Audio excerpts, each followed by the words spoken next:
Hi everyone, I am Ashimi Alvida Durmiento, BS Mechanical Engineering student in University of Eastern Philippines.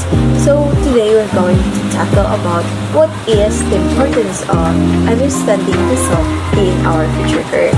So first, we're going to talk about what is understanding the self. So understanding the self is a complex, multi-facet subject that continues to evolve through interdisciplinary research and injury. So another term of the subject, it is a multidisciplinary subject that encompasses various fields such as psychology, philosophy, sociology, anthropology, and many more. But the key concepts are self-awareness, self-identity, autonomy, authenticity, and self-actualization. Today, I'm going to tell you now, so what are my realization na bakit it's so important to study understanding the self in our freshman year. So first, you will have your personal growth.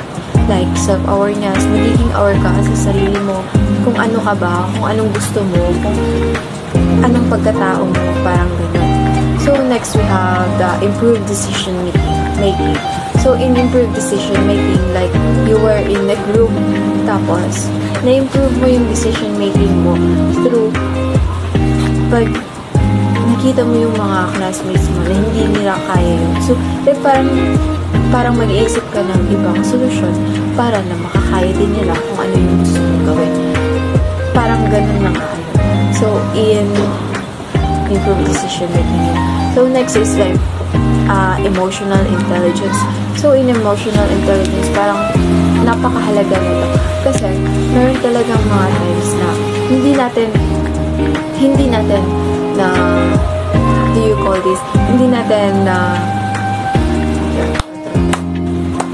So, in emotional intelligence, like parang napakahalaga nito. Kasi, minsan, hindi natin nakokontrol yung mga emotion natin. Like, in a small matter, sa grabe mong pagka-sensitive.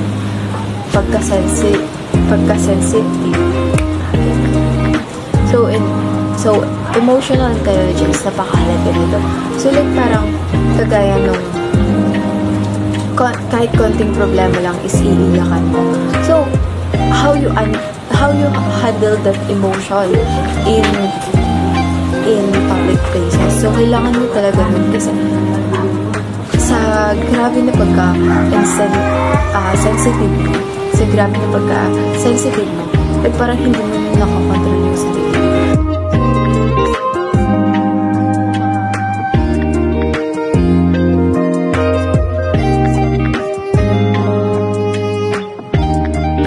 So, in understanding this, dun mo malalaman kung how you handle your emotions in that places. So, next we have the authenticity, cultivating genuine self-expression and identity. So, next we have self-acceptance, like parang, from the word itself, self-acceptance, like parang tanggapin mo kung ano yung sarili mo. And next, we have the effective communication. Of course, we have the effective communication. Goes in sociological perspective, we tackle how you interact with others. Like, para mapapa-improve mo kung paano ka makipagsalamuha sa iba, how you interact, how you communicate, and how you socialize to others. So, in workplace, hindi mo kailangan mag-isip because you were a team. A team na magtutulungan sa lahat ng mga tao. So last, we have the leadership improvement.